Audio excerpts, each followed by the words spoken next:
नमस्कार दोस्तों, स्वागत है आप सभी का हमारे YouTube चैनल में। आज की कहानी का शीर्षक है कर्मों का फल मिलता सबको है। इस कहानी के माध्यम से हम समझने की कोशिश करेंगे कि हर इंसान को अपने अपने कर्मों के हिसाब से उसका निश्चित फल मिलता है। चाहे वो देर सबेर हो जाए, लेकिन फल तो आपको मिलेगा ही मिलेगा।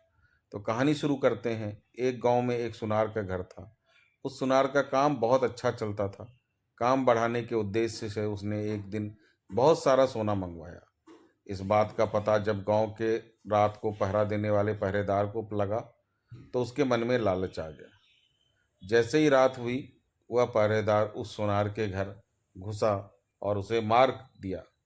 सुनार को मारने के बाद वह जैसे ही बाहर निकला, तभी सुनार के एक पड़ोसी ने देख लिया। वह पड़ोसी बहुत ही सज्जन पुरुष था। उसे अचानक देखकर पहरेदार घबरा गया। उस सज्जन पुरुष ने पहरेदार के हाथ में जब बक्सा देखा, तो उसने सवाल पूछना शुरू कर दिया। यह बक्सा कहाँ लेकर जा रहे हो? श्श्श, शोर मत मचाओ। देखो, इसमें थोड़ा सा सोना तुम भी ले लो, थोड़ा मैं ले लेता हूँ। मैं यह गलत काम नहीं कर सकता। यह सुनकर पहरेदार ने उसे डराने के लहजे से कहा, देख, मेरी बात मान ले, नहीं तो बहुत बुरा होगा। फिर मुझे दोष मत देना। धमकी देने पर भी जब वह सज्जन पुरुष नहीं माना, तो उस पहरेदार ने जोर जोर से चिल्लाना शुरू कर दिया। जब सब लोग इकट्ठे हो गए, तो वह सबको झूठी कहानी बताने लगा। यह आदमी सुनार के घर से यह बक्सा लेकर जा रहा था। मैंने इसे पकड़ लिया। जब सब लोगों ने सुनार के घर जाकर देखा, तो सुनार मरा पड़ा था। पुलिस को बुलाया गया और पुलिस उस निर्दोष व्यक्ति सुनार के कत्ल के इंतजाम में पकड़ लिया। मामला कोर्ट पहुंचा। उस आदमी ने जज के सामने बहुत कोशिश की खुद को निर्दोष साबित करने की, लेकिन सारे सबूत और गवाह उसके खिलाफ थे। जैसे ही उसको फांसी की सजा हुई, वैसे ही उसके मुंह से निकल गया कि भगवान के दरबार में कोई न्याय नहीं है। जिसने मारा है उसे कोई सजा नहीं, और जिसने कुछ भी नहीं किया उसे फांसी की सजा मिल गई। जज को उसके इन शब्दों से लगा, कहीं उन्होंने फैसले में कोई गलती तो नहीं कर दी। जज ने सच का पता लगाने के लिए एक योजना बनाई। अगली सुबह एक आदमी रोता रोता जज के पास आया और बोला, सरकार, हमारे भाई की हत्या हो गई है, इसकी जांच होनी चाहिए। उस समय जज ने फांसी की सजा मिले व्यक्ति और उस पहरेदार को उस मरे हुए व्यक्ति की लाश उठाकर लाने को कहा। जब दोनों दिए गए पते पर पहुंचे, तो देखे खून से लथपथ लाश चारपाई के ऊपर पड़ी थी और उस पर चादर डाली गई है। दोनों ने उस चारपाई को उठाया और चलने लगा। रास्ते में उस पहरेदार ने फांसी की सजा मिले व्यक्ति को कहा, अगर तुमने उस रात मेरा कहा मान लिया होता, तो तुम्हें आज फांसी की सजा भी ना होती और सोना मिलता सो अलग।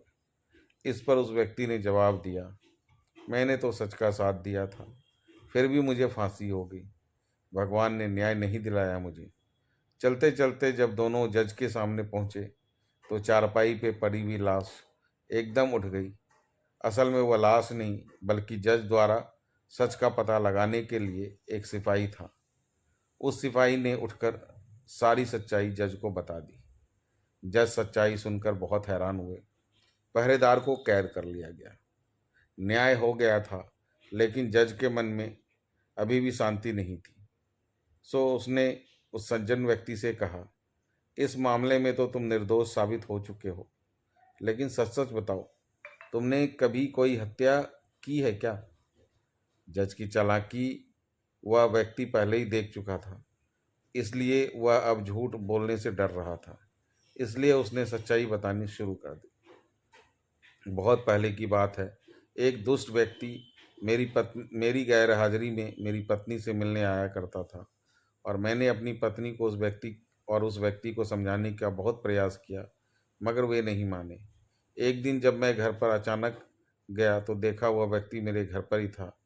मुझे बहुत गुस्सा आया और मैंने तलवार से उसे मार दिया और घर के पीछे बहती नदी में उसकी लाश फेंक दी। इस बारे में कभी किसी को कुछ पता नहीं चला। जज ने कहा, मैं भी यही सोच रहा था, कि मैंने कभी कोई गलत काम नहीं किया, तो किसी से रिश्वत नहीं ली, फिर मेरे हाथ से ये गलत फैसला हुआ कैसे? खैर, अब तुमने अपने कर्मों का फल तो भोगना ही होगा। पहरेदार के साथ अब तुम्हें भी फांसी होगी। तो दोस्तों, ये बात तो सच्ची है कि कर्मों का फल भले ही देर से मिले, लेकिन मिलता ज़रूर है। फल कैसा होगा, यह इस बात पर निर्भर करता है कि आपके कर्म कैसे थे। आप अपने बुरे कर्मों का फल अच्छे कर्मों करके टाल नहीं सकते थे। जैसे कि उस व्यक्ति ने पहरेदार को रोककर अच्छा कर्म करना चाहा, लेकिन उस अच्छे कर्म के कारण उसके बुरे कर्म नहीं भुलाए जाएंगे। इसलिए उसे उसके पुराने कर्मों की सज़ा मिली। भले ही देर से मिली, लेकिन मिली। कर्म फल पर कहानी आपको कैसी लगी? हमारे विचार हमें कमेंट बॉक्स में के ज़रिए ज़रूर बताएं। अगर कहानी पसंद आए तो वीडियो को लाइक और चैनल को सब्सक्राइब करें। आपका दिन शुभ हो। धन्यवाद।